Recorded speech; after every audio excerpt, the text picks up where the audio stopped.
Okay, നമുക്ക് ബാക്കി questions നോക്കാം. ആൻഡ് ഇവിടെ ഒരു ഡയറക്റ്റ് ക്വസ്റ്റ്യൻ ആണ് തന്നിട്ടുള്ളത്.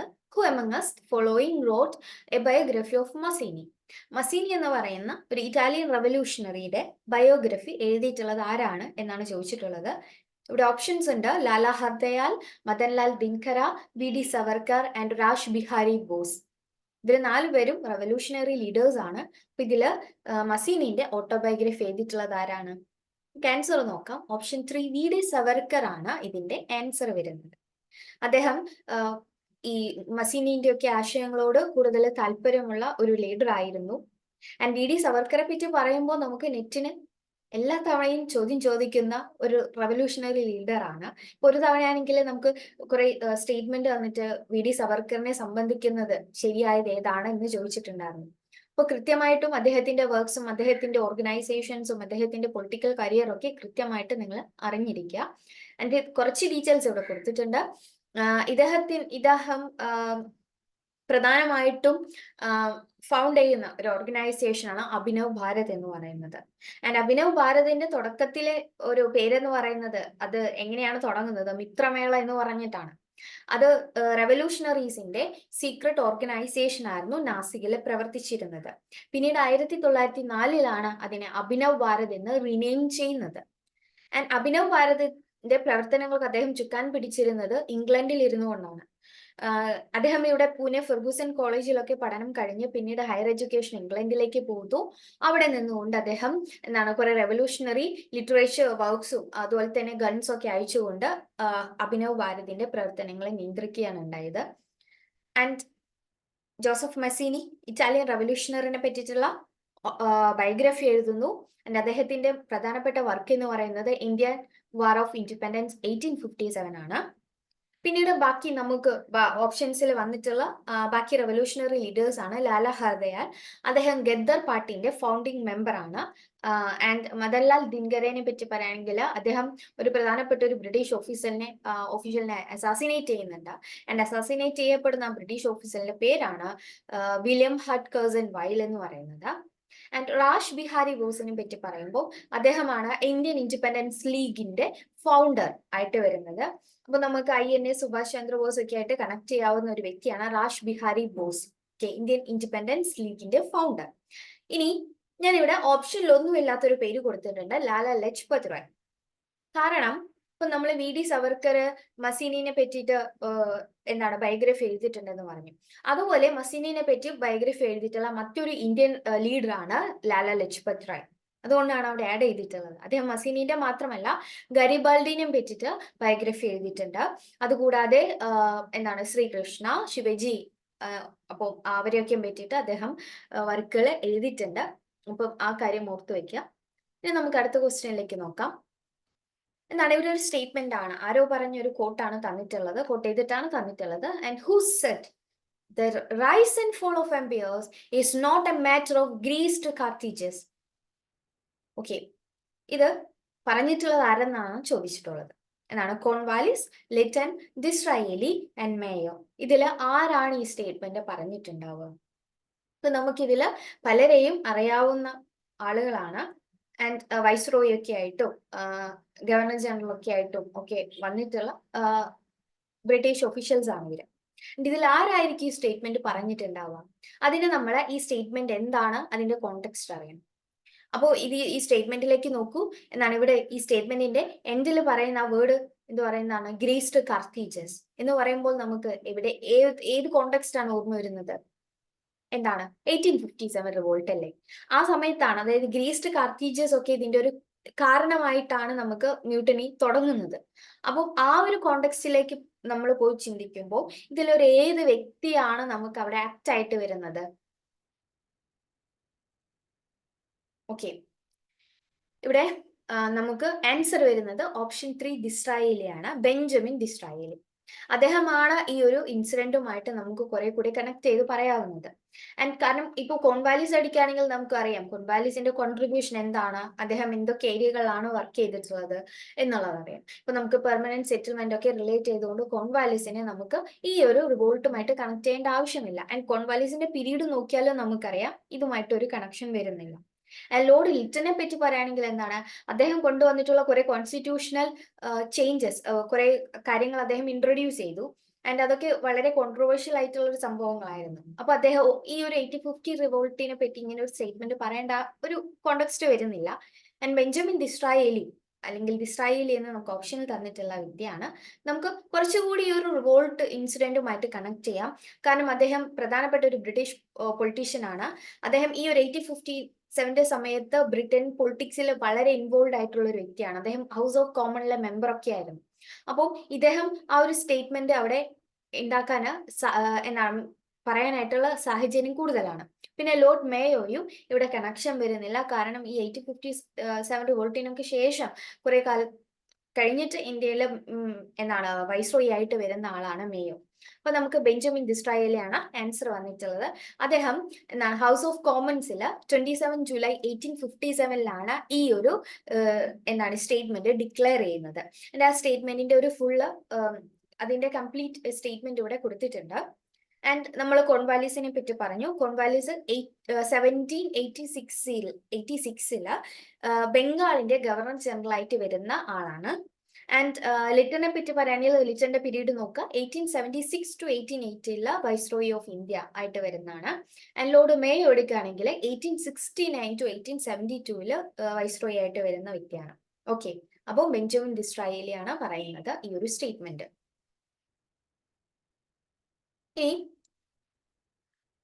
ഓക്കെ, അടുത്തതും ഇത്തരത്തിലൊരു കൊട്ടേഷൻ ആണ്. ആൻഡ് ഇത് ആരാണ് പറഞ്ഞിട്ടുള്ളതെന്നാണ് ചോദ്യം.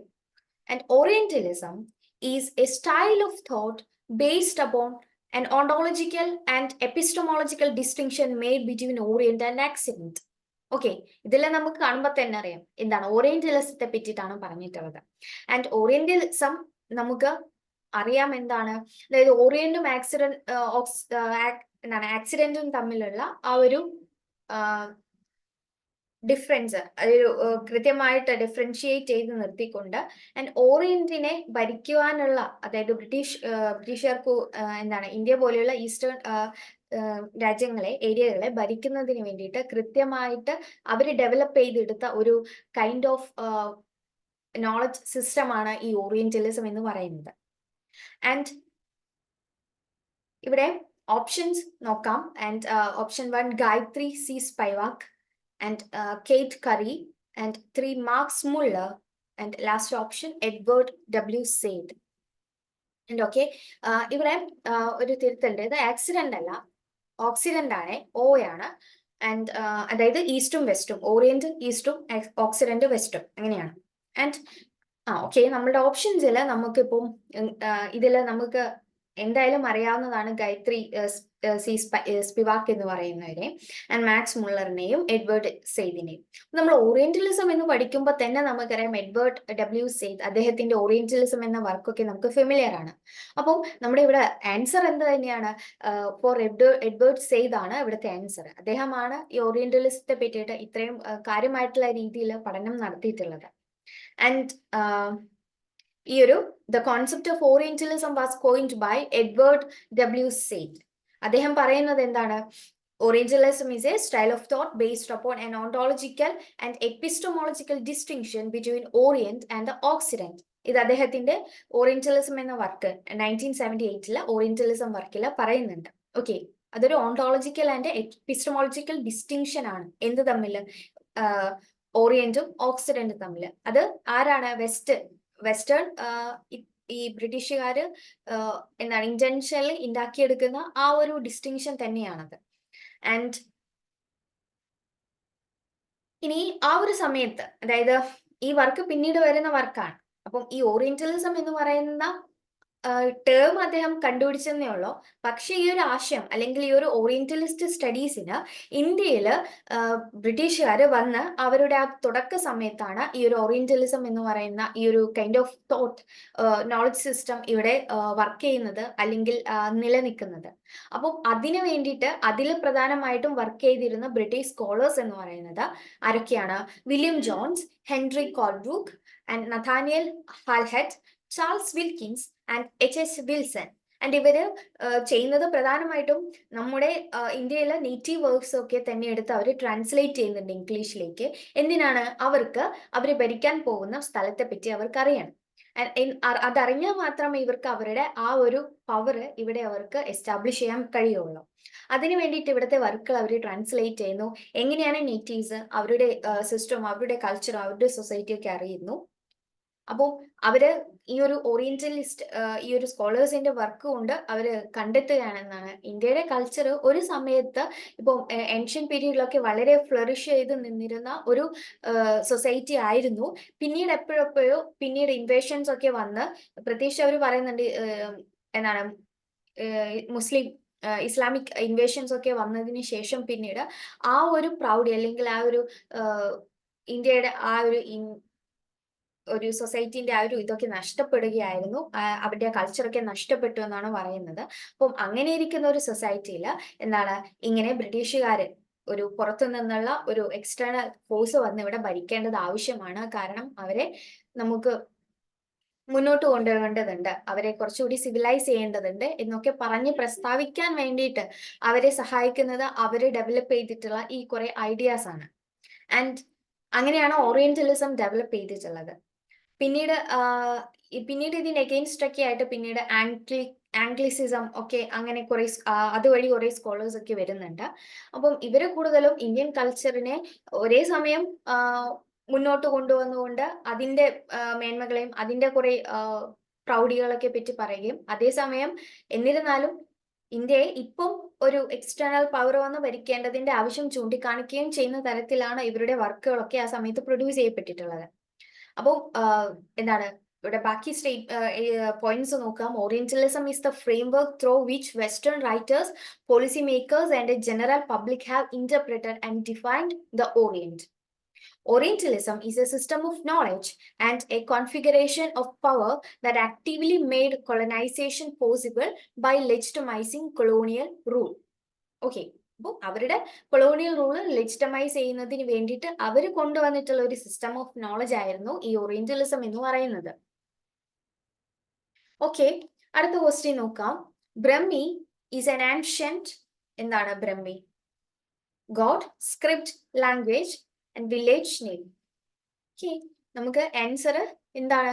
ഇതൊരു സ്ക്രിപ്റ്റ് ആണ്. ബ്രഹ്മി എന്ന് പറയുന്നത് സ്ക്രിപ്റ്റ് ആണ്. നമ്മൾ അശോകൻ ഇൻസ്ക്രിപ്ഷൻ ഒക്കെ പഠിക്കുമ്പോൾ കൃത്യമായിട്ട് പഠിക്കുന്നുണ്ട്. ബ്രഹ്മി സ്ക്രിപ്റ്റിലാണ് എഴുതിയിട്ടുള്ളത്. ഇപ്പോൾ പാലി ലാംഗ്വേജിലാണ്, പ്രാകൃത് അങ്ങനെയൊക്കെ നമ്മൾ സ്ക്രിപ്റ്റുകളും ലാംഗ്വേജുകളും ഒക്കെ കൃത്യമായിട്ട് പഠിക്കുന്നുണ്ട്. അപ്പോൾ ബ്രഹ്മി എന്ന് പറയുന്നത് സ്ക്രിപ്റ്റ് ആണ്.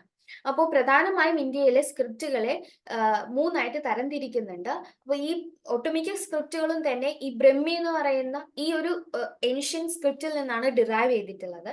അങ്ങനെ നമ്മൾ മൂന്നായി തിരിക്കുമ്പോൾ ദേവനാഗരി, ദ്രവീഡിയൻ ആൻഡ് ഗ്രന്ഥ എന്നിങ്ങനെ കാറ്റഗറിയിൽ സ്ക്രിപ്റ്റുകൾ വരുന്നുണ്ട്. ആൻഡ് അടുത്ത ക്വസ്റ്റ്യൻ എന്താണ്? Trade and commerce are meant to develop the subject on. ഇപ്പോൾ ട്രേഡ് ആൻഡ് കൊമേഴ്സ് എന്ന് പറയുമ്പോൾ എന്തിനൊക്കെ ബേസ് ചെയ്തിട്ടാണ്, അല്ലെങ്കിൽ അതിന്റെ ഉള്ളിൽ വരുന്ന കാര്യങ്ങൾ എന്തൊക്കെയാണെന്നാണ്. ആൻഡ് ഓപ്ഷൻസ് നോക്കൂ. Food industry, economic stability, squeeze the people, interdependency and construction of towns. ഇതിൽ നമ്മൾ വരുന്നതിലും കൂടുതൽ നമുക്ക് എലിമിനേറ്റ് ചെയ്യാൻ സുഖം ഇതിൽ വരാത്തത് ഏതാണെന്നാണ്. നമുക്ക് കാണുമ്പോൾ തന്നെ അറിയാം, option C squeeze the people ആണ് ഇതിൽ നമുക്ക് ഇതിന്റെ ഒരു കീഴിൽ വരാൻ സാധ്യതയില്ലാത്തൊരു സ്റ്റേറ്റ്മെന്റ്. എന്താണ് ട്രേഡ് ആൻഡ് കൊമേഴ്സ് വരുമ്പോൾ അവിടെ ഒരു പ്രധാനമായിട്ട് അവിടെ ഒരു ഫുഡ് ഇൻഡസ്ട്രി. ഇപ്പോൾ നമ്മൾ എക്സ്ചേഞ്ച്, ട്രേഡ് ആൻഡ് കൊമേഴ്സ് എന്ന് പറയുമ്പോൾ നമ്മൾ കൂടുതൽ എക്സ്ട്രാ സബ്സിസ്റ്റൻസിന് വേണ്ടുന്നതിനെക്കാട്ടിലും കൂടുതൽ നമ്മൾ പ്രൊഡ്യൂസ് ചെയ്യുകയാണ്. അപ്പോൾ നമ്മളത് എക്സ്ചേഞ്ച് ചെയ്യും. അപ്പോൾ കൊടുക്കുമ്പോൾ നമുക്ക് എന്താണ് അവിടെ ഒരു കൈൻഡ് ഓഫ് ഫുഡ് ഇൻഡസ്ട്രി ഉണ്ടാവുകയാണ്. ആൻഡ് നമ്മൾ അവിടെ ഇക്കണോമിക് സ്റ്റെബിലിറ്റി ഉള്ള ഒരു സൊസൈറ്റിയിലാണ് ട്രേഡ് ആൻഡ് കൊമേഴ്സ് വരുന്നത് എന്തായാലും. പക്ഷേ ഈ ട്രേഡ് ആൻഡ് കൊമേഴ്സ് വരുമ്പോൾ ആളുകളെ അടിച്ചമർത്തുക അല്ലെങ്കിൽ ഒതുക്കുക അങ്ങനെയാണോ അവിടെ ചെയ്യുന്നത്? അല്ല. ട്രേഡ് ആൻഡ് കൊമേഴ്സ് വരുമ്പോൾ നമ്മൾ കൂടെ വിശാലമാവുകയാണ്, കുറെ കൂടി എക്സ്ചേഞ്ചസ് വരികയാണ്. നമുക്ക് അടുത്ത ഓപ്ഷൻ നോക്കുകയാണെങ്കിൽ ഇന്റർ ഡിപ്പെൻഡൻസി വരുന്നുണ്ട്. Okay, and construction of tanks ഒക്കെ ഈ ട്രേഡ് ആൻഡ് കൊമേഴ്സുമായിട്ട് റിലേറ്റഡ് ആണ്. കാരണം നമുക്ക് ഇങ്ങനെ ഇത് കൊണ്ടുപോകുന്നതിനും ചരക്കുകൾ കൊണ്ടുവരുന്നതൊക്കെ ടാങ്കുകളൊക്കെ കൺസ്ട്രക്ട് ചെയ്ത് നമ്മൾ ഇക്കോണമിനെ ഡെവലപ്പ് ചെയ്യുന്നുണ്ട്. അപ്പോൾ ഇതിൽ നമുക്ക് വേണ്ടാത്തൊരു ഓപ്ഷൻ എന്ന് പറയുന്നത് ഓപ്ഷൻ സി ആണ്. അപ്പം സി ഇല്ലാത്ത ഓപ്ഷൻ എടുക്കുകയാണെങ്കിൽ എന്താണ്, നമുക്ക് ഓപ്ഷൻ 3 വരും. അതായത് എയിൽ സി ഉണ്ട്, അത് ക്യാൻസൽ ചെയ്യാം.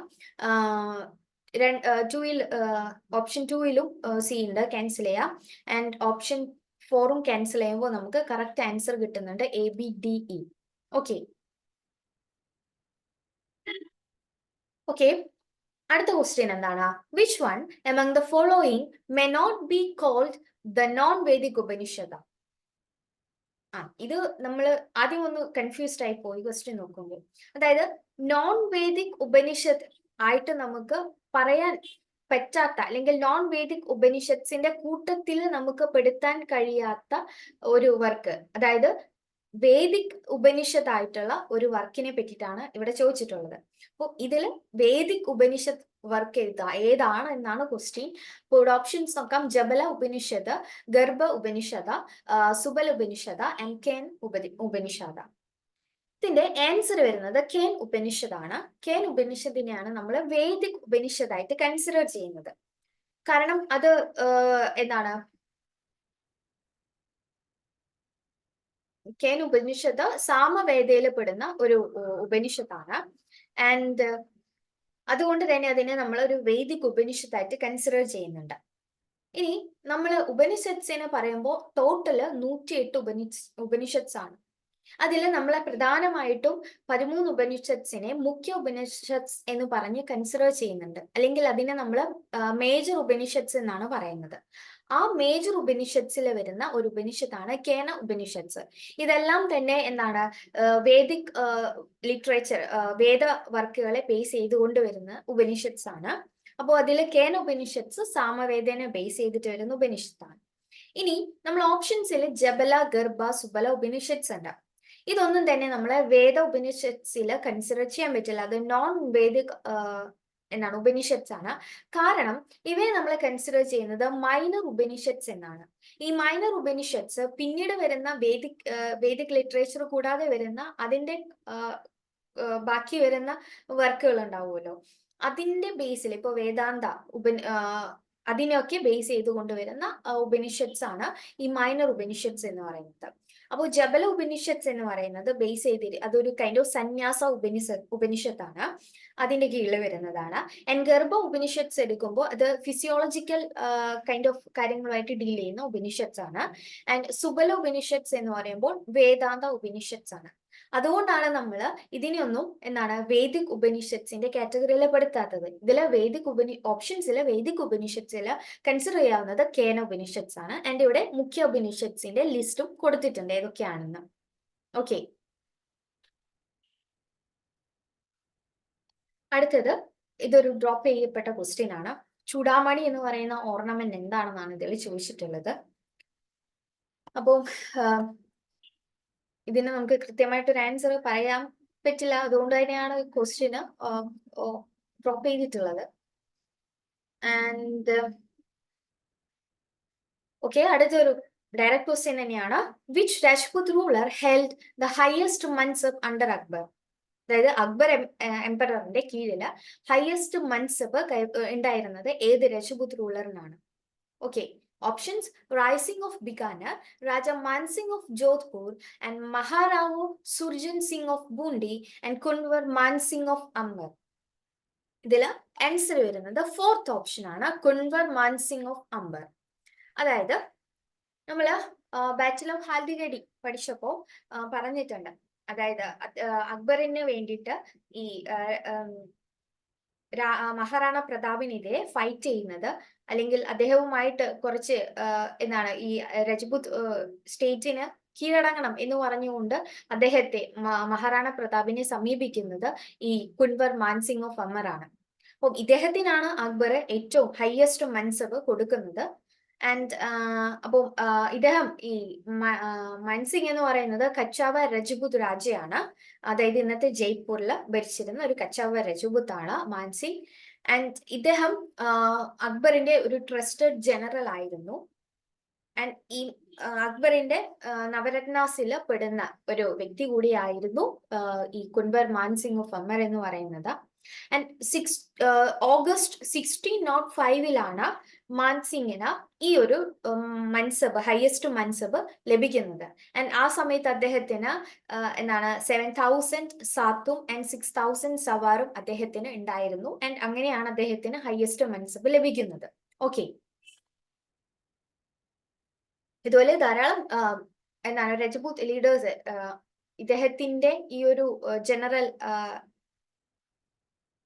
കമാൻഡർ ഒക്കെ ആയിട്ട് വർക്ക് ചെയ്തിരുന്നു. അപ്പം അക്ബറും രജപുത്സും തമ്മിലുള്ള ഒരു കണക്ഷൻ നമ്മൾ കൃത്യമായിട്ട് അറിഞ്ഞു വെക്കണം. ആൻഡ് അടുത്ത ക്വസ്റ്റ്യൻ എന്ന് പറയുന്നത്, which statements are correct about Abul Fazal? Okay, Abul Fazal ആരാണ്? അബുൽ ഫസലിനെ പറ്റിയിട്ടുള്ള സ്റ്റേറ്റ്മെന്റുകൾ ശരിയായിട്ടുള്ളത് തിരഞ്ഞെടുക്കാനാണ് പറഞ്ഞത്.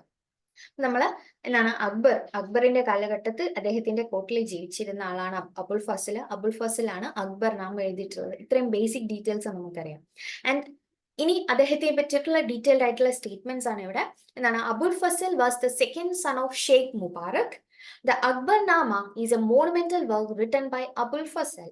Abul Fasal translated part of Muajam ul Baldun, a geographical dictionary.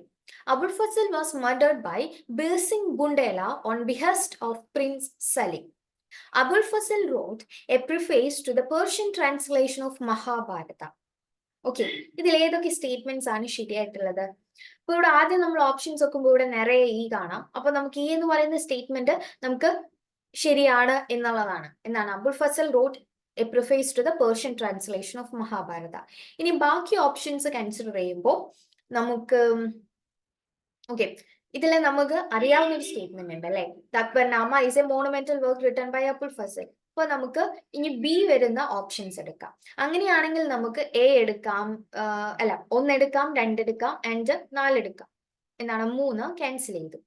ഇനി ഈ 1ഉം 2ഉം 4ഉം എടുക്കുമ്പോ ഇതിൽ നമുക്ക് ഇനി കോമൺ ആയിട്ട് വരുന്ന ഓപ്ഷൻസ് ഇല്ല. എന്താണ്? ബി ഇതിലിപ്പം 2 വരുന്നുള്ളൂ. ആൻഡ് ഓക്കെ, ഇനി നമുക്ക് ഓപ്ഷൻസിലേക്ക് വീണ്ടും വരാം. ആൻഡ് അടുത്ത, അപ്പോൾ നമ്മളിവിടെ എടുത്തിരിക്കുന്ന സ്റ്റേറ്റ്മെന്റ് ഏതൊക്കെയാണ്? ബി വരുന്നത് അല്ലേ. അപ്പോൾ അതിൽ നമ്മൾ ക്യാൻസൽ ചെയ്ത് പോയത് 3ാമത്തെ ഓപ്ഷൻ ആയിരുന്നു. ആൻഡ് ഇനി ഇവിടെ ശ്രദ്ധിക്കുക, Abul Fazal was option D ശ്രദ്ധിക്കുക, Abul Fazal was murdered by Bir Singh Bundela on behest of prince Salim. Prince Salim ആരാണ്? അക്ബറിന്റെ മകനായിട്ടുള്ള ജഹാംഗീറിനെയാണ് പ്രിൻസ് സലീം എന്ന് പറയുന്നത്. അപ്പോ ഇദ്ദേഹത്തിന് വേണ്ടി, ജഹാംഗീറിന് വേണ്ടിയിട്ട്, അതായത് ജഹാംഗീർ പവറിലേക്ക് എത്തുമ്പോൾ അദ്ദേഹത്തിന് ഒരു വലിയ തടസ്സമാവുമെന്ന് വിചാരിച്ചിട്ട് അബുൽ ഫസലിനെ മർഡർ ചെയ്യുന്നത് ഈ പ്രിൻസ് സലീം ഏർപ്പാടാക്കിയ ഈ ബീർ സിംഗ് ബുണ്ടേലയാണ് അദ്ദേഹത്തെ പോയിട്ട് കൊല്ലുന്നത്. അപ്പം ആ ഒരു സ്റ്റേറ്റ്മെന്റ് ശരിയാണ്. അപ്പൊ നമുക്ക് ബിയും ഡിയും ഇയും വരുന്ന സ്റ്റേറ്റ്മെന്റ് ആക്കി ഇടുകയാണെങ്കിൽ ബിയും ഡിയും ഇയും ഇവിടെ വരുന്നുണ്ട്. ആൻഡ് 2ാമത്തെ ഓപ്ഷനിലും വരുന്നുണ്ട്. ആൻഡ് ബിയും ഡിയും ഇ. അപ്പൊ നമുക്ക് 3ഉം 4ഉം നമ്മൾ ഇവിടെ ക്യാൻസൽ ആക്കി കളഞ്ഞു. ഇതിൽ ഏതായിരിക്കും നമുക്ക് ആൻസർ വരിക? ഓക്കെ, ഇനി നമുക്ക് എന്താണ്? സി ഉണ്ട് ആൻഡ് എ ഉണ്ട്. ഓക്കെ, അത് കൺസിഡർ ചെയ്യുമ്പോൾ നമുക്ക് ഇതിൽ നിന്നും നമുക്ക് കളയാവുന്നത് ഈ ഒരു സി ഓപ്ഷൻ ആണ്. കാരണം അദ്ദേഹം ഈ ഒരു വർക്ക് ട്രാൻസ്ലേറ്റ് ചെയ്തിട്ടില്ല. ആൻഡ് അപ്പോൾ നമുക്ക് എ ഇവിടെ കറക്റ്റ് ആയിട്ടാണ് വരുന്നത്. അപ്പം എ ബി ഡി ഇ, അതായത് ഓപ്ഷൻ 1 ആണ് നമ്മളിവിടെ ശരിയായിട്ട് എടുത്തിട്ടുള്ളത്. ഓക്കെ, ആൻഡ് അബുൽ ഫസൽ എന്ന് പറയുന്നത് ആരായിരുന്നു? ഷെയ്ഖ് മുബാറക്കിന്റെ സെക്കൻഡ് സൺ ആയിരുന്നു. അക്ബർനാമയാണ് അദ്ദേഹം എഴുതിയിട്ടുള്ള വർക്കാണ്. And Abul Fazal translated part of Mujamul Buldan, geographical dictionary. ആ ഒരു വർക്ക് അങ്ങനെ ട്രാൻസ്ലേറ്റ് ചെയ്തിട്ടില്ല, അദ്ദേഹമല്ല അത് ചെയ്തിട്ടുള്ളത്. And Abul Fazal was murdered by Bir Singh Bundela on behest of prince Salim. And Abul Fasal wrote the preface to the Persian translation of Mahabharata in 1587. And അദ്ദേഹം പ്രിഫേസ് മാത്രമേ എഴുതിയിട്ടുള്ളൂ. But ഈ മഹാഭാരത വർക്ക് പേർഷ്യനിലേക്ക് ട്രാൻസ്ലേറ്റ് ചെയ്തത്, ആൻഡ് അത് അറിയപ്പെടുന്നത്, പേർഷ്യൻ ഭാഷയിലേക്ക് ട്രാൻസ്ലേറ്റ് ചെയ്ത വർക്ക് അറിയപ്പെടുന്നത് റസംനാമ എന്നാണ്. അത് അക്ബറിന്റെ ഓർഡറിൽ ആരാണ് അത് ട്രാൻസ്ലേറ്റ് ചെയ്തിട്ടുള്ളത്? ഫൈസിയും അബ്ദുൽ ഖാദർ ബദയൂനിയുമാണ് ഈ വർക്ക് ട്രാൻസ്ലേറ്റ് ചെയ്തിട്ടുള്ളത്. ആൻഡ് ഇവിടെ അബുൽ ഫസൽ ഇതിന് പ്രിഫേസ് മാത്രമേ എഴുതിയിട്ടുള്ളൂ. Okay, and arrange the following in the ascending correct chronological order of their establishment. Okay, ഇവിടെ നമുക്ക് കുറച്ച് കമ്മീഷനുകൾ തന്നിട്ടുണ്ട്. അതിനെ നമ്മൾ ക്രൊണോളജിക്കൽ ഓർഡറിൽ എഴുതാനാണ് പറഞ്ഞിട്ടുള്ളത്. അപ്പൊ ഇതിന്റെ വർഷങ്ങൾ കൃത്യമായി അറിഞ്ഞാൽ ഇത് നമുക്ക് ക്രൊണോളജിക്കൽ ഓർഡറിൽ എഴുതാൻ പറ്റുള്ള അതിന്റെ ഓപ്ഷൻസ് താഴെ നിന്നും നമ്മൾ ചൂസ് ചെയ്യണം. അപ്പൊ നമുക്ക് ഇത് ഓരോന്നിന്റെയും വർഷങ്ങൾ എപ്പോഴാണെന്ന് നോക്കാം. അപ്പൊ ഇതിന്റെ ആൻസർ എന്ന് പറയുന്നത് 3 ആണ്, BEDCA. ഓക്കെ, അപ്പൊ നമുക്ക് ഇതിൽ നിന്ന് ഏതെങ്കിലുമൊക്കെ വർഷം അറിയാമെങ്കിൽ നമുക്ക് അത് നമ്മൾ എന്താണ് കൈൻഡ് ഓഫ് റിസർവ് വെച്ചുകൊണ്ട് ബാക്കിയൊക്കെ കണക്ട് ചെയ്ത് നമ്മൾ എഴുതാനായിട്ട് ശ്രമിക്കാം.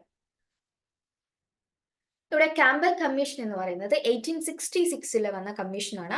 ഫാമിനെ പറ്റി പഠിക്കാനാണ് ഈ ഒരു കമ്മീഷൻ വന്നിട്ടുള്ളത്. ആൻഡ് സ്ട്രാറ്റജി കമ്മീഷനും ഫാമിനെ പഠിക്കാനാണ്. അത് 1880 വന്നിട്ടുള്ളത്. ഹണ്ടർ കമ്മീഷൻ എഡ്യൂക്കേഷൻ കമ്മീഷനാണ്. അത് 1882 വന്നിട്ടുള്ളത്. ആൻഡ് ലെയാൽ കമ്മീഷൻ എന്ന് പറയുന്നത് 1897 ഫാമിനെ പറ്റി പഠിക്കാനാണ് വന്നിട്ടുള്ളത്.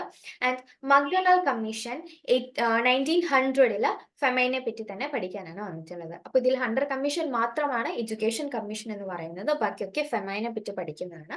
അപ്പോൾ ഇതിന്റെ ഇയറുകൾ കൃത്യമായിട്ട് പഠിച്ചു വെക്കാം.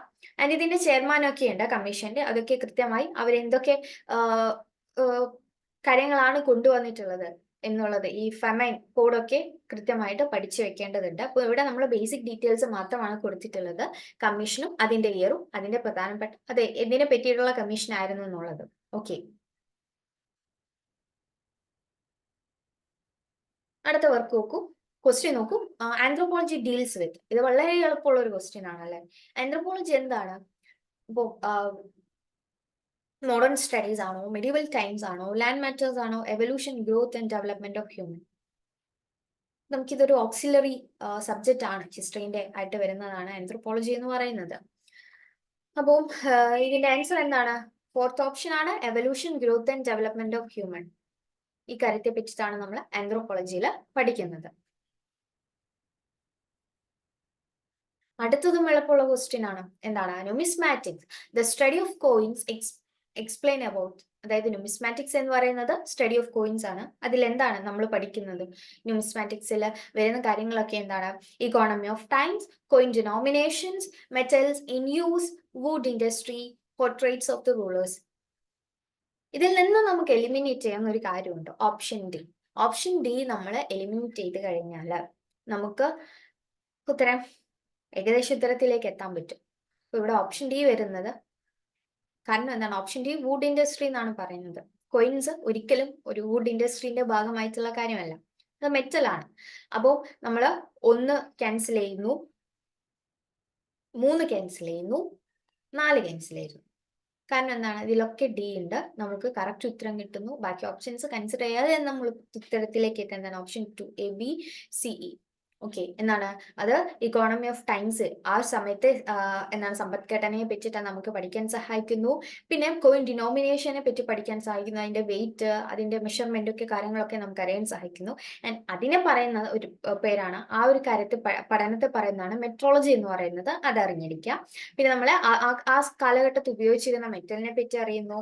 ആൻഡ് അവിടെ നിന്നും ഏത് റൂളറാണ് അത് ഇഷ്യൂ ചെയ്തിട്ടുള്ളത്, അദ്ദേഹത്തിന്റെ പോർട്രേറ്റ്, അദ്ദേഹത്തിന്റെ അതിന്റെ ഒരു റിവേഴ്സിലൊക്കെ പറ്റിയിട്ട് ധാരാളം ഡീറ്റെയിൽസും അവരുടെ റെയിനിങ് പീരീഡും കാര്യങ്ങളൊക്കെ നമുക്ക് അറിയാൻ സഹായിക്കുന്നുണ്ട്. അപ്പൊ ഇത്രയും കാര്യങ്ങൾ നമ്മൾ ഈ ഒരു കോയിൻ പഠിക്കുന്നത് വഴി നമുക്ക് അറിയാൻ സാധിക്കുന്നതാണ്.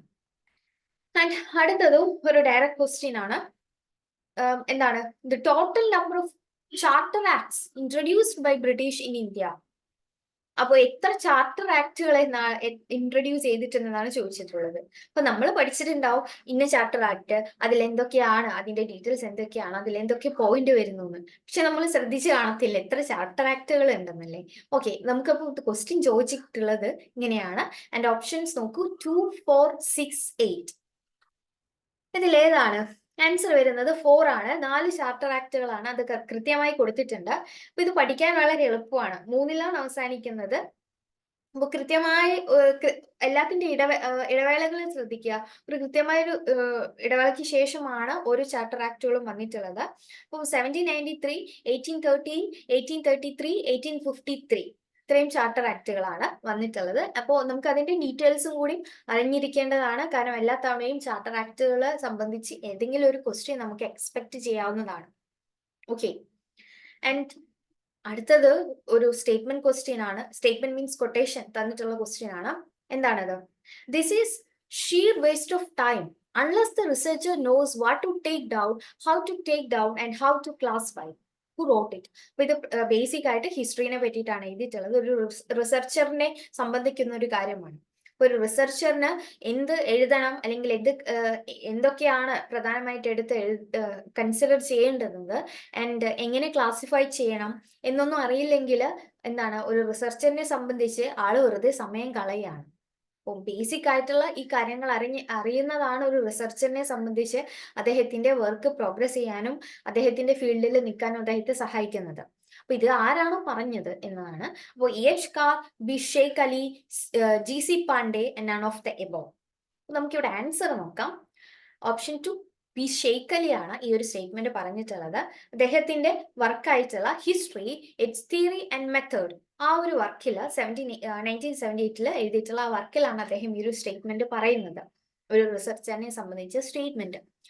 ആൻഡ് ഇദ്ദേഹം കുറെ കൂടെ അറിയപ്പെടുന്നത് ഈ ഇദ്ദേഹത്തിന്റെ കോൺട്രിബ്യൂഷൻ എന്തിനാ, തിയറി ഓഫ് ഹിസ്റ്ററിയിലേക്കുള്ള കോൺട്രിബ്യൂഷൻ. ആൻഡ് ആ തിയറി വെച്ചിട്ട് അദ്ദേഹം എന്താണ് കർണാടകന്റെ ഹിസ്റ്ററി പഠിക്കുന്നുണ്ട്.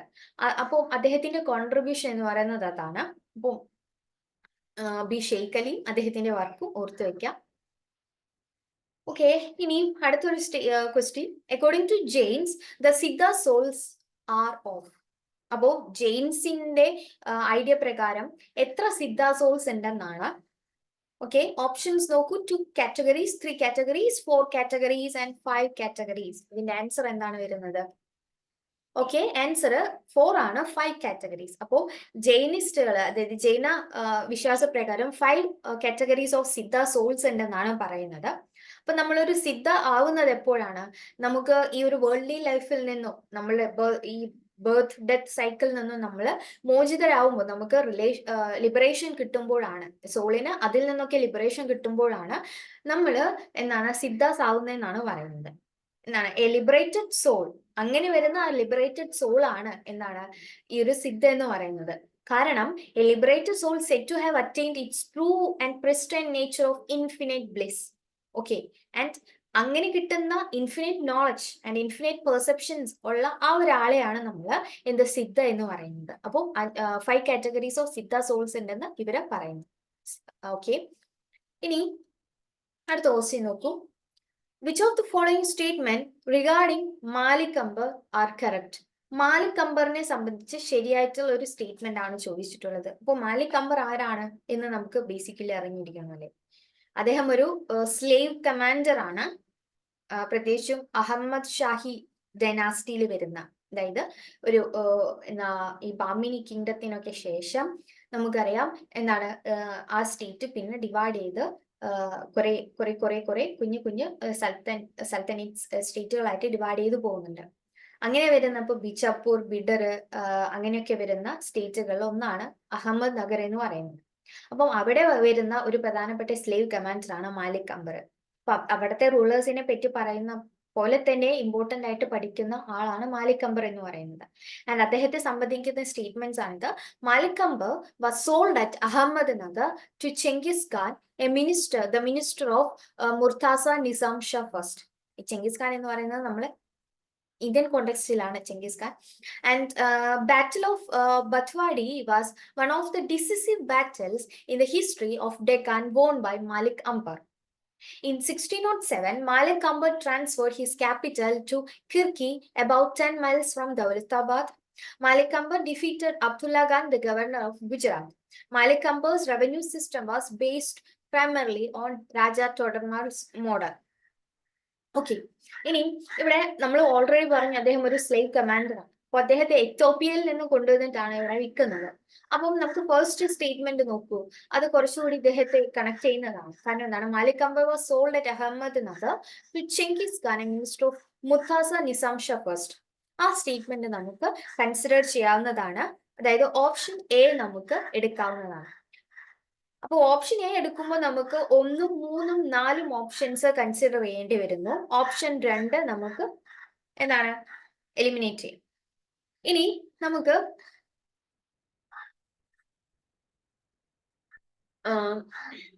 ഇവിടെ ഈ ഓപ്ഷൻ ഉണ്ട്.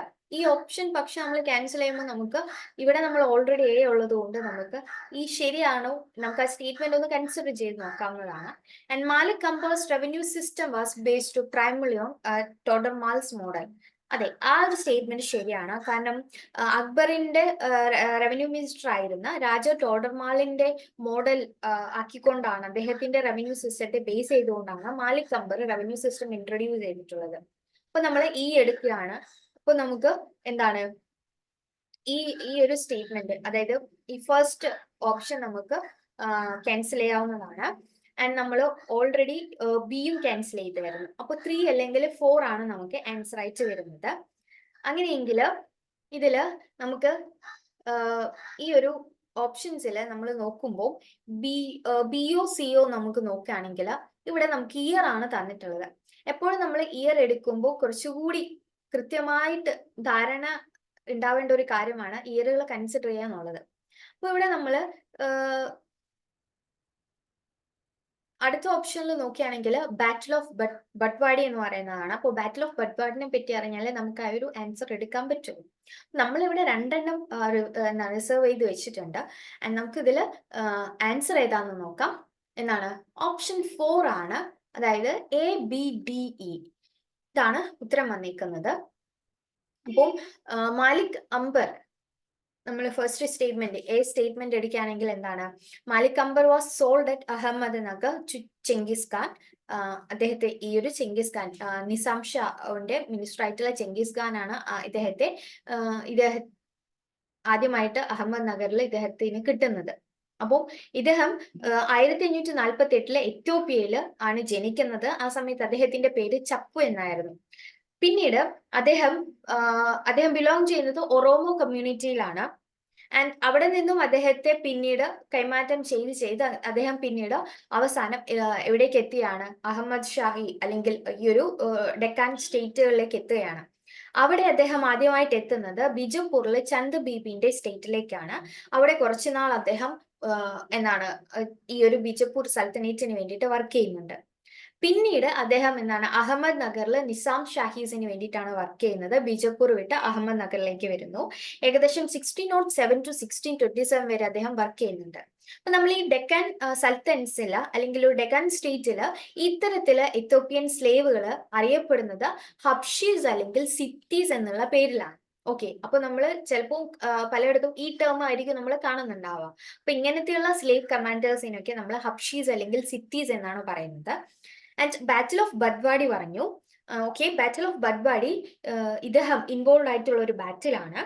അതായത് മാലിക് അംബർ 1624 ആർക്കെതിരെ ഫോർട്ട് ചെയ്യുന്ന ബിജപ്പൂർ മുഗൾ ഫോഴ്സിനെതിരെ ഫോർട്ട് ചെയ്യുന്ന ഒരു ബാറ്റിലായിരുന്നു ഈ ഒരു ബാറ്റിൽ ഓഫ് ബട്ട്വാടി എന്ന് പറയുന്നത്. ആ സമയത്ത് അഹമ്മദ് നഗറിന്റെ ആർമീനെ മാലിക് അംബറും ആൻഡ് മുഗൾ ബിജപ്പൂർ കമ്പൈൻഡ് ഫോഴ്സിനെ നയിച്ചിരുന്നതും ബിജപ്പൂരി ജനറൽ ആയിട്ടുള്ള മുല്ല മുഹമ്മദ് ലരി എന്ന് പറയുന്ന ഒരു കമാൻഡറുമായിരുന്നു. അപ്പോൾ ബാറ്റിൽ ഓഫ് ബട്ട്വാടി നമ്മൾ മാലിക് അംബറുമായിട്ട് റിലേറ്റ് ചെയ്ത് പഠിക്കുക. ഇവിടെ നിങ്ങൾക്ക് മാലിക് അംബറിന്റെ ഒരു ഇമേജും കാണാനായിട്ട് കഴിയും. ഓക്കെ, 1624 ഈ ഒരു ബാറ്റിൽ നടന്നിട്ടുള്ളത്. ആൻഡ് ഈ ഒരു സ്റ്റേറ്റ്മെന്റ്, അതായത് നമ്മൾ ഇയർ വന്നിട്ടുള്ള സ്റ്റേറ്റ്മെന്റ് പറഞ്ഞു, ആ ഒരു സ്റ്റേറ്റ്മെന്റ് തെറ്റാണ്. കാരണം സ്റ്റേറ്റ്മെന്റ് പറയുന്നത് എന്താണ്, 1607 Malik Ambar transferred his capital to Khirki about 10 miles from Daulatabad. ദൗലത്താബാദിൽ നിന്നും 10 മൈൽസ് മാറിക്കിടക്കുന്ന കിർക്കി എന്ന് പറയുന്ന സ്ഥലത്തേക്ക് ക്യാപിറ്റൽ ട്രാൻസ്ഫർ ചെയ്തു എന്ന് പറഞ്ഞു. ഇനി അത് 1607 പക്ഷെ 1607 തെറ്റാണ്. 1610 ഈ ഒരു ഇൻസിഡന്റ് നടക്കുന്നത്. Okay, and Malik Ambar defeated Abdullah Khan, governor of Gujarat, subedar of Jahangir. Okay, Malik Ambar Abdullah Khan എന്ന് പറഞ്ഞിട്ട് നമ്മൾ സ്റ്റേറ്റ്മെന്റിൽ കണ്ടിട്ടുള്ളതാണ്. ആൻഡ് ഗവർണർ ഓഫ് ഗുജറാത്തിനെ തോൽപ്പിക്കുന്നുണ്ട്. ഇദ്ദേഹം ജഹാംഗീറിന് വേണ്ടിയിട്ടാണ്, മുഗൾ അലിയായിരുന്നു അദ്ദേഹം. ജഹാംഗീറിന്റെ ഭാഗമായി സപ്പോർട്ട് ചെയ്തുകൊണ്ടാണ് ഇദ്ദേഹം മാലിക് അംബറിന് എഗൻസ്റ്റ് ആയിട്ട് വരുന്നത്. പക്ഷെ മാലിക് അംബർ അബ്ദുള്ള ഖാനെ തോൽപ്പിക്കുന്നുണ്ട്. ആ തോൽപ്പിച്ച് അദ്ദേഹത്തിന്റെ വിക്ടറി കമ്മമറേറ്റ് ചെയ്യാൻ വേണ്ടിയിട്ട് അദ്ദേഹം കൺസ്ട്രക്ട് ചെയ്തിട്ടുള്ള ഒരു ദർവാസ, ഒരു ഡോർവേ ആണ് ഈ ഒരു ബത്കൽ ദർവാസ എന്ന് പറയുന്നത്. ഓക്കെ, ആൻഡ് ഇനി ലാസ്റ്റ് സ്റ്റേറ്റ്മെന്റ് എന്തായിരുന്നു? മാലിക് അംബറിന്റെ റവന്യൂ സിസ്റ്റം ബേസ്ഡ് പ്രൈമലോ രാജ ടോഡർമാർ മോഡൽ. അതെ, അത് ശരിയാണ്. അത് നമ്മൾ കൃത്യമായിട്ട് ഓർത്തു വെക്കാം. പിന്നീട് എപ്പോഴേലൊക്കെ നമുക്ക് ഒരു ക്വസ്റ്റ്യൻ ആയിട്ട് എക്സ്പെക്ട് ചെയ്യാവുന്ന ഒരു സാധനമാണിത്. എന്താണ്? രാജ ടോഡർമാലിന്റെ മോഡലിലാണ് അദ്ദേഹത്തിന്റെ റവന്യൂ സിസ്റ്റം ഡെവലപ്പ് ചെയ്തിട്ടുള്ളത്. ആൻഡ് പെർട്ടിക്കുലർലി നമ്മൾ മാലിക് അംബറിന്റെ റവന്യൂ സിസ്റ്റം എന്തായിരുന്നെന്ന് അറിഞ്ഞിരിക്കേണ്ടതാണ്. കുറെ പെക്യുലാരിറ്റീസ് ഉണ്ട് അദ്ദേഹം ഇൻട്രൊഡ്യൂസ് ചെയ്തിട്ടുള്ള ആ ഒരു റവന്യൂ സിസ്റ്റത്തിന്. ഓക്കെ, ഇവിടെ വീണ്ടും ഓറിയന്റലിസത്തെ പറ്റിയിട്ട് ഒരു ക്വസ്റ്റ്യൻ വന്നിരിക്കുകയാണ്. എഡ്വേർഡ് സെയ്ഡ്സ് ഓറിയന്റലിസം 1978 എന്ന് പറയുന്ന വർക്ക് എന്തിനെ പറ്റിയിട്ടാണെന്നാണ്. It's a reflection of the work of orientalist of India. It brought about major shift in the understanding of the colonial structures. It influenced the African writers. It brought in moods of systematic methodological suspicion about Western images of the non-West, and all of the above. Okay, ഇതില് തന്നിരിക്കുന്നതില് നമുക്ക് consider ചെയ്യാവുന്ന ഒരു statement എന്ന് പറയുന്നത് എന്താണ്? It brought in moods of systematic methodological suspicion about the Western images of non-West. ശരിയാണ്, ആ ഒരു സ്റ്റേറ്റ്മെന്റ് ശരിയാണ്. അപ്പൊ നമ്മൾ അത് ശരിയായിട്ട് കൺസിഡർ ചെയ്യുകയാണെങ്കിൽ ഇവിടെ നമ്മൾ ഓൾറെഡി ഓപ്ഷനിൽ എല്ലാത്തിലും ആ ഒരു ഓപ്ഷൻ തന്നിട്ടുണ്ട്. അപ്പോൾ നമുക്ക് അത് അവിടെ ഓൾറെഡി എടുക്കുകയാണ്. ആൻഡ് ഇവിടെ നമ്മൾ ഓപ്ഷൻ ഇ എന്ന് പറയുന്നത് all of the above consider ചെയ്യണമെങ്കിൽ ആ ഒരു ഓപ്ഷൻ തന്നെ ഇവിടെ ആവശ്യമില്ലാത്ത, അല്ലെങ്കിൽ നമുക്ക് കൂട്ടത്തില് ഇത്രയും ഓപ്ഷൻസ് തന്നിട്ട് അങ്ങനെ പറഞ്ഞിട്ട് ചോദിക്കേണ്ടതിന്റെ യാതൊരു ആവശ്യമില്ലാത്ത കൈൻഡ് ഓഫ് ഓപ്ഷൻ ആണത്. അപ്പോൾ നമുക്ക് ഈ എന്ന് പറയുന്നത് കൺസിഡർ ചെയ്യേണ്ട ആവശ്യമില്ല. അങ്ങനെയാണെങ്കിൽ നമുക്ക് 3ഉം 4ഉം എലിമിനേറ്റ് ചെയ്യാവുന്നതാണ്. ആൻഡ് 1ഓ 2ഓ ആണ് നമുക്ക് ആൻസർ ആയിട്ട് വരുന്നത്. ആൻഡ് ഇതില് പിന്നീട് നമുക്ക് എടുക്കാവുന്ന ഒരു സ്റ്റേറ്റ്മെന്റ് എന്ന് പറയുമ്പോൾ നമുക്ക്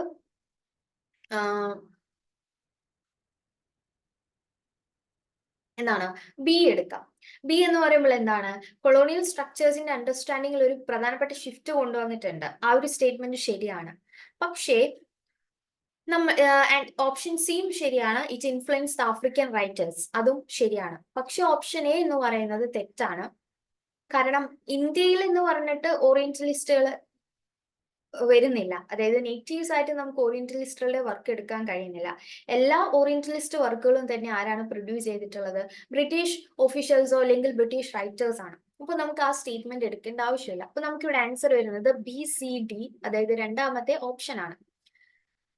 ഓക്കെ, ആൻഡ് നമ്മൾ ഓൾറെഡി അതിന്റെ ഡീറ്റെയിൽസ് ഒക്കെ പറഞ്ഞു കഴിഞ്ഞു എന്തൊക്കെയാണെന്നുള്ളത്. ഇനി അത് നമുക്ക് ഇതിൽ കൃത്യമായിട്ട് വായിച്ചു നോക്കാം. ഓക്കെ, അപ്പം അദ്ദേഹത്തിന്റെ വർക്കും അദ്ദേഹത്തിന്റെ ഇയറും ഓർത്തു വയ്ക്കുക. ആൻഡ് എന്താണ് ഇതൊരു Orientalism is the framework through which Western writers, policymakers, and the general public have interpreted and defined the Orient. ഇതൊരു എന്താണ് ontological epistemological distinction between orient and oxidant ആണ്. ഇത് നമുക്ക് നേരത്തെ ഒരു ക്വസ്റ്റ്യനിൽ ചോദിച്ചിട്ടുള്ള സ്റ്റേറ്റ്മെന്റ് ആയിരുന്നു. And it brought about major shift in understanding of the colonial structures. It influenced African writers. It brought in moods of systematic methodological suspicion about Western images of non-West. Okay. ഇനി അടുത്ത question ശ്രദ്ധിക്കൂ. ഇവിടെ നമുക്ക് assertion reason question ആണ് തന്നിട്ടുള്ളത്. And assertion പറയുന്നത് എന്താണ്? It's only during neolithic times that the settlement pattern of human beings came into existence. And reason, during the Paleolithic and Mesolithic times, human beings perhaps did not think of settling at one place.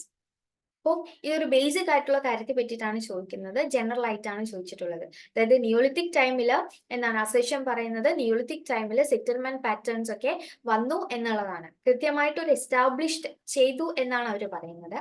പക്ഷേ എന്താണ് reason ആയിട്ട് പറയുന്നതാണ്? Palaeolithic Mesolithic ടൈംസിൽ ഒന്നും തന്നെ അവർ ഒരു സ്ഥിരമായിട്ടൊരു സ്ഥലത്ത് സെറ്റിൽ ചെയ്യുന്നതിനെ പറ്റി ചിന്തിച്ചിട്ട് കാണില്ല എന്നാണ് പറയുന്നത്. ആൻഡ് ഇതിന്റെ നമ്മൾ ഓപ്ഷൻസിൽ നിന്നും ആൻസർ തിരഞ്ഞെടുക്കണം. ആൻഡ് ആൻസർ വരുന്നത് എന്താണ്? എന്താണ് ബോത്ത് ഓപ്ഷൻ എന്താണ് both assertion and reason are true and reason is the correct explanation of A. അപ്പോ രണ്ട് സ്റ്റേറ്റ്മെന്റും ശരിയാണ്. ആൻഡ് റീസൺ എന്ന് പറയുന്നത് അസേർഷനെ സപ്പോർട്ടും ചെയ്യുന്നുണ്ട്. എന്നാണ് നിയോളിത്തിക് ടൈമിലാണല്ലേ നമ്മൾ പറയുന്നത് കൃത്യമായിട്ട് ഹ്യൂമൻ ബീയിങ്സ് ഒരു പെർമനന്റ് സെറ്റിൽമെന്റ് രീതിയിലേക്ക് വന്നിട്ടുള്ളത് എന്നതാണ്. പക്ഷെ നമുക്ക് മെസോലിത്തിക്കിലൊക്കെ കാണാൻ കഴിയുന്നുണ്ട്. പക്ഷെ അത് കൂടുതൽ എസ്റ്റാബ്ലിഷ്ഡ് ആയിട്ട് വരുന്നത് നിയോളിത്തിക് ടൈംസിലാണ്. ആൻഡ് അതിന്റെ റീസണും അതിന് ശരിയായിട്ട് യോജിച്ച് വരുന്നതാണ്. ഓക്കെ, എന്റെ അടുത്ത ക്വസ്റ്റ്യൻ നോക്കൂ. ഓക്കെ, ഇതൊരു ഓർഗനൈസേഷൻ അല്ലെങ്കിൽ ഒരു സത്യാഗ്രഹത്തെ പറ്റിയിട്ടുള്ള സ്റ്റേറ്റ്മെന്റ് ആണ്. എന്താണ് താരകേശ്വർ സത്യാഗ്രഹ, ഇതിനെ പറ്റിയിട്ടുള്ള സ്റ്റേറ്റ്മെന്റ്, ശരിയായിട്ടുള്ള സ്റ്റേറ്റ്മെന്റ് എടുക്കാനാണ് പറഞ്ഞിട്ടുള്ളത്. ഓപ്ഷൻസ് നോക്കാം. It was led by Vinoba Bhave, Swami Vishwananda, Swami Sachchidananda formed the Mahavir Dal for the Satyagraha. It was a religious reform movement.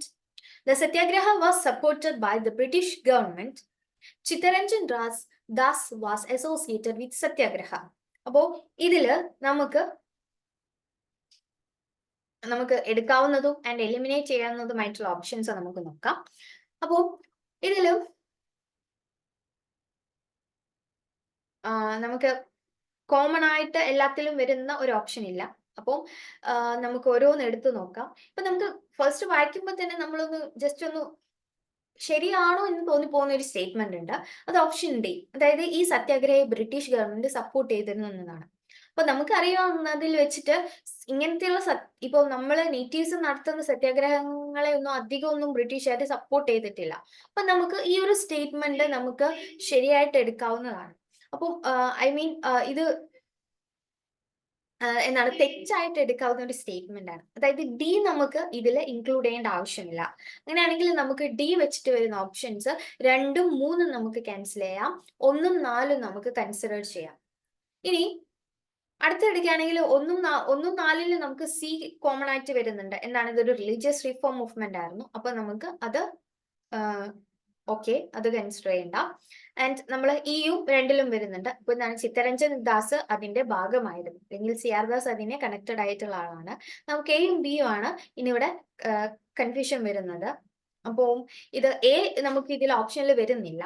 എന്താണെന്ന് വെച്ചാൽ വിനോബ ഭാവയുമായിട്ട് ഈ ഒരു മൂവ്മെന്റിന് അല്ലെങ്കിൽ ഈ ഒരു സത്യാഗ്രഹയ്ക്ക് കണക്ഷൻ വരുന്നില്ല. ഈ സ്വാമി വിശ്വാനന്ദ, സ്വാമി സച്ചിദാനന്ദ ഒക്കെയാണ് ഇതിന് ഈ ഒരു മൂവ്മെന്റിന് നേതൃത്വം കൊടുത്തിട്ടുള്ളത്. അപ്പോൾ നമ്മുടെ ഇവിടെ ആൻസർ വരുന്നത് ഓപ്ഷൻ 4 ആണ്, അതായത് BCE. അതായത് ഇത് വിനോബ ഭാവെ ലീഡ് ചെയ്തിട്ടുള്ള ഒരു സത്യാഗ്രഹമല്ല. ബേസിക്കലി ഒരു സത്യാഗ്രഹം എന്ന് വെച്ചാൽ ബംഗാളിലാണ് നടക്കുന്നത്. അവിടുത്തെ കുറെ റിലീജിയസ് മൂവ്മെന്റ് തന്നെയാണ്. കാരണം അവിടുത്തെ ഒരു ഹൈ പ്രീസ്റ്റിനെ എഗെയിൻസ്റ്റ് ആയിട്ടാണ് ഈ ഒരു മൂവ്മെന്റ് നടക്കുന്നത്. അദ്ദേഹത്തിന്റെ മിസ്റൂളും അദ്ദേഹത്തിന്റെ kind of extravagance, kind of കുറെ കറപ്ഷനും ഒക്കെ കൊണ്ടാണ് ഈ ഒരു മൂവ്മെന്റിലേക്ക് ഈ ഒരു സത്യാഗ്രഹത്തിലേക്ക് ഈ ആളുകൾ എത്തപ്പെടുന്നത്. ഇപ്പോൾ സ്വാമി വിശ്വാനന്ദയും സ്വാമി സച്ചിദാനന്ദയെ പോലുള്ള ലീഡേഴ്സ് വരുന്നത്. അപ്പം ഈ ഒരു സത്യാഗ്രഹയുടെ ഭാഗമായിട്ട് അവര് മഹാവീർ ദള് ഫോം ചെയ്യുന്നുണ്ട്. അത് 20 മെയ് 1924 ഇത് സംഭവിക്കുന്നത്. ആൻഡ് ഈ ഒരു religious movement centre around Tarakeshwar ടെമ്പിളിന്റെ കണക്റ്റഡ് ആയിട്ട് വരുന്നതാണ്. കാരണം എന്താണ്, ഞാൻ ഓൾറെഡി പറഞ്ഞു, it's against unjust actions of Mahanta of Tarakeshwar temple. അവിടുത്തെ പ്രീസ്റ്റ് ആയിട്ടുള്ള അല്ലെങ്കിൽ അവിടുത്തെ മഹാന്തയായിട്ടുള്ള താരകേശ്വര ടെമ്പിളിന്റെ ആ ഒരു ലീഡറിന് എഗെയിൻസ്റ്റ് ആയിട്ടാണ്, അദ്ദേഹത്തിന്റെ അൺജസ്റ്റ് ആക്ഷൻസ് എഗെയിൻസ്റ്റ് ആയിട്ടാണ് ഇത് വരുന്നത്. അപ്പോൾ ഇദ്ദേഹത്തെ എന്ന് പറയുമ്പോൾ ഇദ്ദേഹം അടങ്ങുന്ന എൻറ്റയർ സർക്കിള്, അതായത് ആന്റി സെമീൻതാരി, ആന്റി ഇമ്പീരിയലിസ്റ്റ് ആണ് ഈ മൂവ്മെന്റ് എന്ന് പറഞ്ഞു, മൂവ്മെന്റ് അല്ലെങ്കിൽ സത്യാഗ്രഹം എന്ന് പറഞ്ഞു. അതായത് ഇദ്ദേഹം അടങ്ങുന്ന എന്താണ് പ്രഭുവർഗങ്ങളെ ഉൾപ്പെട്ടിട്ടാണ് ഇത് ഒരു ജനറൽ ആയിട്ടാണ് ഈ ഒരു സത്യാഗ്രഹം ഫോം ചെയ്തിട്ടുള്ളത്. ആൻഡ് CR ദാസ് എന്നാണ് നമ്മൾ ദേശബന്ധു എന്ന് പറയുന്ന CR ദാസ് ഇതിന്റെ ഈ സത്യാഗ്രഹയുടെ വലിയൊരു ഭാഗമായിട്ട് അതിന്റെ പ്രൊമോട്ട് ചെയ്യുന്ന, അതിൽ പങ്കെടുത്തിട്ടുള്ള ഒരു പ്രധാനപ്പെട്ട ഒരു ലീഡറാണ്. ഓക്കെ, അത് ഓർത്തു വയ്ക്കുക. And അടുത്ത ക്വസ്റ്റ്യൻ നോക്കൂ. Which of the following works is not composed by Aryabhata? ആര്യഭട്ടന്റെ വർക്ക് അല്ലാത്തത് ഏതാണ് എന്നതാണ്. അപ്പൊ നമ്മൾ ഏകദേശം ഒരു ഗുപ്ത പീരീഡിലൊക്കെയാണ് ആര്യഭട്ട വരുന്നത്. എന്താണ്, മാത്തമാറ്റിക്സും ആസ്ട്രോണമിയിലൊക്കെ വളരെ കോൺട്രിബ്യൂട്ട് ചെയ്തിട്ടുള്ള ഒരു ആളാണ് ആര്യഭട്ട. അപ്പൊ ആര്യഭട്ടിന്റെ വർക്ക് അല്ലാത്ത എന്താണ്? ഇതിൽ ഓപ്ഷൻസിൽ നമുക്ക് ആര്യഭട്ടിയെ അറിയാം, ആര്യസ്ഥത എന്ന് പറയുന്ന വർക്ക്സ് ഒക്കെ ഇദ്ദേഹത്തിന്റെ വർക്കാണെന്നറിയാം. അപ്പൊ ഇദ്ദേഹത്തിന്റെ വർക്ക് അല്ലാത്തത് വരുന്നത് ഓപ്ഷൻ 3 ആണ്, ബ്രഹ്മസിദ്ധാന്ത. ബാക്കിയെല്ലാം തന്നെ ആര്യഭട്ടയുടെ വർക്കാണ്. അപ്പോൾ നമ്മൾ ഇതിന്റെ ഭാഗമായിട്ട് മറ്റ് സ്കോളേഴ്സും മറ്റ് റൈറ്റേഴ്സിനൊക്കെ തന്നെ പറ്റി പഠിക്കുക. അതായത് ഗുപ്ത പീരീഡിൽ പ്രധാനമായിട്ടും വന്നിട്ടുള്ള കോൺട്രിബ്യൂഷൻ ഈ ഒരു സയൻസിലും അതുപോലെ തന്നെ ലിറ്ററേച്ചറിലേക്ക് വന്നിട്ടുള്ള കോൺട്രിബ്യൂഷൻ കൃത്യമായിട്ട് അറിഞ്ഞിരിക്കുക. ആൻഡ് ഇവിടെ ഒരു മാത്സ് ലിസ്റ്റ് ആണ് തന്നിട്ടുള്ളത്. ഒന്നില് കുറച്ച് മെസോലിത്തിക് ടൂൾസ് ആ ഒരു ഹെഡിങ് ഇവിടെ കണക്ട് ആവുന്നില്ല. ഇവിടെ നമുക്ക് 2 സെക്ഷൻ തന്നിട്ടുണ്ട്. ഇത് നമുക്ക് ഏറെക്കുറെ റിലേറ്റ് ചെയ്യുന്നത് മാച്ച് ചെയ്യാനാണ് പറഞ്ഞിട്ടുള്ളത്. വളരെ സിമ്പിൾ ആണ്. Tools, colours, Indus, beard man. And ഇവിടെ അതിന് കണക്റ്റഡ് ആയിട്ട് വരുന്നത് തിരഞ്ഞെടുക്കണം. ഓക്കെ, നമ്മളിവിടെ ടൂൾസ് എടുക്കുമ്പോൾ നമുക്കിവിടെ കണക്ട് ചെയ്യാവുന്നത് എന്താണ്? പെയിന്റിങ്സ് കണക്ട് ചെയ്യാൻ പറ്റുമോ, സീൽസ് കണക്ട് ചെയ്യാൻ പറ്റുമോ, ബാക്കി ഓപ്ഷൻസ് കൂടി കൺസിഡർ ചെയ്യുകയാണെങ്കിൽ പോസ്റ്റ് പാലിയോലിത്തിക് ആൻഡ് സ്റ്റീറ്റൈറ്റ്. ഇവിടെ ടൂൾസ് ഒക്കെ ഉപയോഗിക്കുന്നത് ആരാ? പാലിയോലിത്തിക് പീപ്പിൾ ആണല്ലേ, അതായത് സ്ട്രോങ് ടൂൾസ് ഒക്കെ ആയിട്ട്. അപ്പൊ നമുക്ക് എന്താണ് ഇവിടെ എ എന്ന് പറയുന്നത് 3 ആയിട്ട് മാച്ച് ചെയ്യാവുന്നതാണ്. എ 3 ആയിട്ട് വരുമ്പോൾ ഇവിടെ ഓപ്ഷൻ 1 മാത്രമേ ഉള്ളൂ. പിന്നെ നമ്മൾ ഒന്നുകൂടി ഉറപ്പിക്കാൻ വേണ്ടി താഴത്ത് പോകുമ്പോൾ എന്താണ്, നമുക്ക് കളേഴ്സ് എന്ന് പറയുന്നത് പെയിന്റിങ്സ് ആയിട്ടല്ലേ കണക്ട് ചെയ്യാൻ പറ്റുന്നത്. അപ്പൊ നമുക്ക് ആ ഒരു ഓപ്ഷൻ എടുക്കാം 1. അതായത് അതാണ് നമ്മൾ ഉത്തരം വരുന്നത്. എന്താണ്, ടൂൾസ് എന്ന് പറയുമ്പോൾ പോസ്റ്റ് പാലിയോലിത്തിക് ആണ്, കളേഴ്സ് പെയിന്റിങ്സ് ആണ്, ഇൻഡസ് സീൽസ് ആണ്, ബിയർഡ്മാൻ എന്ന് പറയുന്നത് സ്റ്റീറ്റൈറ്റ് കൊണ്ടാണ് ഉണ്ടാക്കിയിട്ടുള്ളത്. ഓക്കെ, അടുത്ത ക്വസ്റ്റ്യൻ നോക്കൂ. ഇതും അസേർഷൻ റീസൺ ക്വസ്റ്റ്യൻ ആണ്. ആൻഡ് അസേർഷൻ എന്താണ്? പാലി language which was once limited to certain areas of East India during Buddhist period became more popular. And reason എന്താണ്? Because Buddha adopted Pali for his work saying Pali Dharmanushasanam. Okay, ഇനി ഇത് ശരിയാണോ, ഏതൊക്കെയാ ഇത് support ചെയ്യുന്നുണ്ടെന്നാണ് നമുക്ക് നോക്കേണ്ടുന്നത്. അപ്പോൾ പാലി language എന്ന് പറയുമ്പോൾ നമുക്ക് ബുദ്ധിസ്റ്റ് വർക്കുകളൊക്കെ തന്നെ ആദ്യ സമയത്ത് ബുദ്ധന്റെ സമയത്തൊക്കെ എല്ലാ വർക്കുകളും പാലി ലാംഗ്വേജിലാണ് എഴുതപ്പെട്ടിട്ടുള്ളത്. അപ്പോൾ അത് പ്രധാനമായും പാലി ലാംഗ്വേജ് ഈസ്റ്റേൺ ഇന്ത്യയിൽ മാത്രം ലിമിറ്റഡ് ആയിട്ട് നിന്നിരുന്ന ഒരു ലാംഗ്വേജ് ആയിരുന്നു. പക്ഷെ ബുദ്ധിസം എന്ന് തൊട്ട് ഈ ഒരു ഈസ്റ്റേൺ ഇന്ത്യക്ക് അപ്പുറം ഡെവലപ്പ് ചെയ്യാൻ തുടങ്ങി. ബുദ്ധൻ അദ്ദേഹത്തിന്റെ ഡിസൈപ്പിൾസിനൊക്കെ വിട്ട് പല സ്ഥലങ്ങളിലൊക്കെ ആയിട്ട് ബുദ്ധിസം പിന്നീട് ഡെവലപ്പ് ചെയ്യുന്നുണ്ട്. അപ്പോൾ ഈസ്റ്റേൺ ഇന്ത്യയിൽ നിന്നും അത് എവിടേക്കൊക്കെ ബുദ്ധിസം ഡെവലപ്പ് ചെയ്തോ അവിടേക്കൊക്കെ തന്നെ പാലി ലാംഗ്വേജും ഡെവലപ്പ് ചെയ്യാൻ തുടങ്ങുന്നുണ്ട്. അങ്ങനെ അപ്പോൾ ആ ഒരു സ്റ്റേറ്റ്മെന്റ് ശരിയാണ്. ആൻഡ് നമ്മൾ അതിന് റീസൺ ആയിട്ട് സെക്കൻഡ് സ്റ്റേറ്റ്മെന്റ് എടുക്കാൻ പറ്റുമോ, ആൻഡ് അത് ശരിയാണോ എന്നാണ് അറിയേണ്ടുന്നത്. Because Buddha adopted Pali for his work saying Pali Dharmanushasanam. അപ്പോൾ ആ സ്റ്റേറ്റ്മെന്റും ശരിയാണ്. ആൻഡ് അത് മറ്റതിനെ സപ്പോർട്ട് ചെയ്യുന്നുണ്ട്. കാരണം എന്താണ്, ബുദ്ധ അദ്ദേഹത്തിന്റെ വർക്കുകൾക്കും സെയിങ്ങിലും ഒക്കെ തന്നെ അദ്ദേഹം ഉപയോഗിച്ചിട്ടുള്ളത് ഈ പാലി ലാംഗ്വേജ് ആണ്. ഓക്കെ, അപ്പൊ നമുക്ക് എന്തായിട്ട് വരും? Both A and R are true and എന്താണ്, R is the correct explanation of A. Okay, അടുത്ത question. Who founded the Swadeshi Bendavan Samiti at Barisal during the Swadeshi movement? Direct question തന്നെയാണ്. സ്വദേശി ബന്ധാവൻ സമിതി ആരാണ് കണ്ടുപിടിച്ചത്? Option Motilal Ghosh, Nil Ratna Sircar, and Ashwini Kumar Dutt, and Krishnakumar Mitra. Okay, ഇതിന്റെ answer എന്താണ്? Option 3 Ashwini Kumar Dutt ആണ് ഈ ഒരു മൂവ്മെന്റ് ഫൗണ്ട് ചെയ്തിട്ടുള്ളത്. ഈ സ്വദേശി ബന്ധാവൻ സമിതി നമുക്കറിയാം സ്വദേശി മൂവ്മെന്റിന്റെ സമയത്ത് അതിന്റെ ഭാഗമായിട്ട് ബംഗ്ലാദേശിൽ, അതായത് ബാരിസാളിൽ എമർജ് ചെയ്യപ്പെടുന്ന ഒരു ഓർഗനൈസേഷൻ ആണ്. അത് 1905. ഓക്കെ, ആൻഡ് എന്തിനു വേണ്ടിയിട്ടാണ് ഈ ഒരു അശ്വിനി കുമാർ ദത്ത് ഈ ഒരു ഫൗണ്ടേഷൻ ഈ ഓർഗനൈസേഷൻ ഫോം ചെയ്തത്? To promote the consumption of swadeshi goods, അതായത് സ്വദേശി ഗുഡ്സ്, നേറ്റീവ് ഗുഡ്സിന്റെ കൺസംഷനെ പ്രൊമോട്ട് ചെയ്യാൻ വേണ്ടിയിട്ടാണ്. ആൻഡ് ഈ ഒരു ഓർഗനൈസേഷൻ ഒരു വീക്കിലി പബ്ലിഷ് ചെയ്തിരുന്നു, വീക്കിലി പേപ്പർ. അതിനെയാണ് നമ്മൾ ബാരിസാൽ ഹിദൈഷി എന്ന് അറിയപ്പെടുന്നത്. Okay, and then next question. ഇതൊരു കോട്ടാണ്. The union of these men with the Congress is the union of deceased limb to a healthy body, and only remedy is surgical severance if the Congress is to be saved from death by blood poison. Okay, ഈ statement ആരാണ് അല്ലെങ്കിൽ എന്ത് related ആയിട്ടുള്ളതാണെന്നാണ് ചോദിച്ചിട്ടുള്ളത്. ഇത് വായിക്കുമ്പോൾ തന്നെ നമുക്കറിയാം കോൺഗ്രസുമായിട്ട് related. And ഇവിടെ പറയുന്നത് എന്താണ്, അതായത് കോൺഗ്രസിലെ രണ്ട് എന്താണ് ഘടകങ്ങൾ അല്ലെങ്കിൽ രണ്ട് ഡിവിഷൻ വന്നിട്ടുള്ള ആ കാര്യങ്ങളെ പറ്റിയിട്ടാണ് പറയുന്നത്. അതായത് എക്സ്ട്രീമിസ്റ്റുകളും എന്താണ് മോഡറേറ്റ്സും അവർ തമ്മിലുള്ള ആ ഒരു ഡിവിഷനെ പറ്റിയൊക്കെ കണക്ട് ചെയ്തുകൊണ്ട് വരുന്ന ഒരു സ്റ്റേറ്റ്മെന്റ് ആണിത്. അപ്പോൾ ഇതിൽ പറയുന്ന വെച്ചാല് ഒരു ഹെൽത്തി ബോഡിയിൽ ഒരു ഡിസീസ്ഡ് എന്താണ് ലിംബ് വന്നാൽ എന്താണ് ഉണ്ടാവുക, ആ ബോഡി മൊത്തത്തിൽ നശിക്കും, പൂർണ്ണമായിട്ടും അത് നശിക്കപ്പെടും.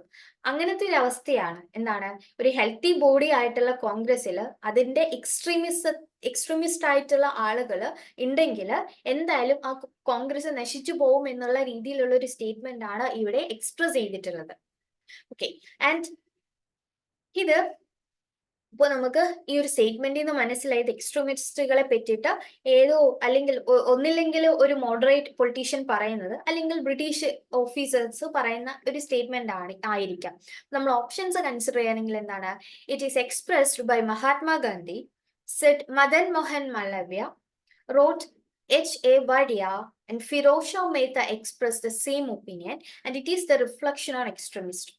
Okay, നമുക്ക് ഇതില് ആദ്യത്തെ 4 ഓപ്ഷൻസിലും ഓരോ വ്യക്തികൾ ഇവിടെ വരുന്നുണ്ട്. പക്ഷെ നമ്മൾ എന്ന് പറയുന്നത് ജനറൽ ആയിട്ട് പറയുന്ന സ്റ്റേറ്റ്മെന്റ് ആണ്. നമ്മൾ ഓൾറെഡി അത് മനസ്സിലാക്കിയതാണ്. അപ്പൊ നമുക്ക് ഓപ്ഷൻ വരുന്ന സ്റ്റേറ്റ്മെന്റുകൾ എടുക്കാം. അങ്ങനെയാണെങ്കിൽ നമുക്ക് 1ഉം 2ഉം ക്യാൻസൽ ചെയ്യാം, 3ഉം 4ഉം കൺസിഡർ ചെയ്യാവുന്നതാണ്.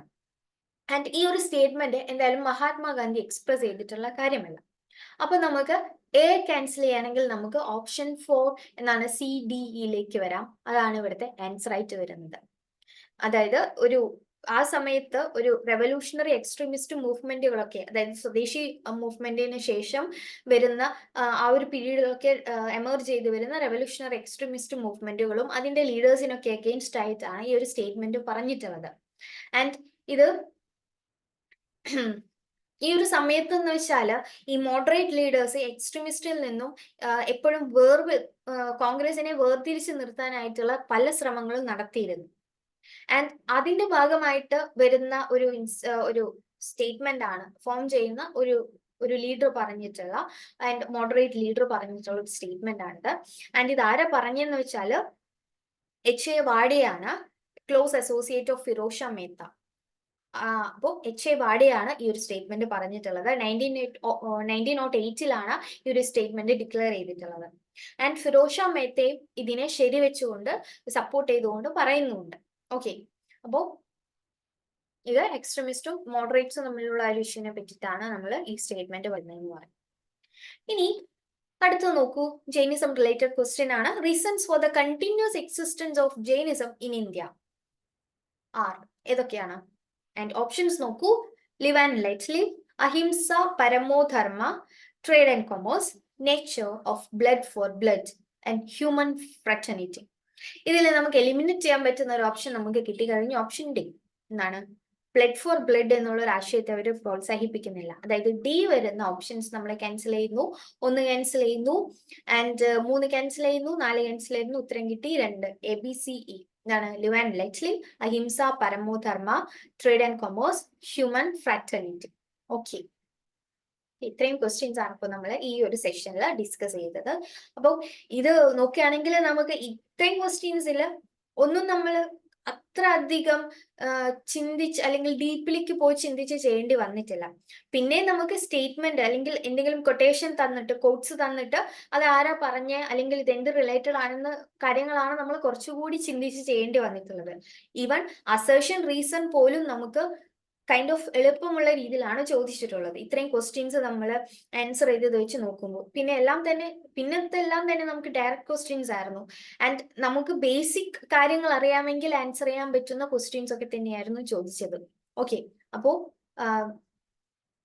ഇതിനൊക്കെ റിലേറ്റഡ് ആയിട്ട് വരുന്ന ബാക്കി കാര്യങ്ങൾ, ബാക്കി ഇപ്പോൾ ഏതെങ്കിലും ഓർഗനൈസേഷൻ ആണെങ്കിലും, ഇപ്പൊ നമ്മൾ ഫെമൈൻ കമ്മീഷൻ ഒക്കെ കണ്ടു, അപ്പൊ അതിനൊക്കെ പറ്റിയിട്ടും ആൻഡ് കുറെ ഇൻഡിവിജ്വൽസ് ഇപ്പോൾ മാലിക് അംബർ അതുപോലത്തെയുള്ള ആളുകളെ പറ്റിയിട്ടൊക്കെ തന്നെ കൃത്യമായിട്ട് ഡീറ്റെയിൽ ആയിട്ടും കൂടി പഠിച്ച് അറിഞ്ഞിരിക്കാനായിട്ട് ശ്രമിക്കുക.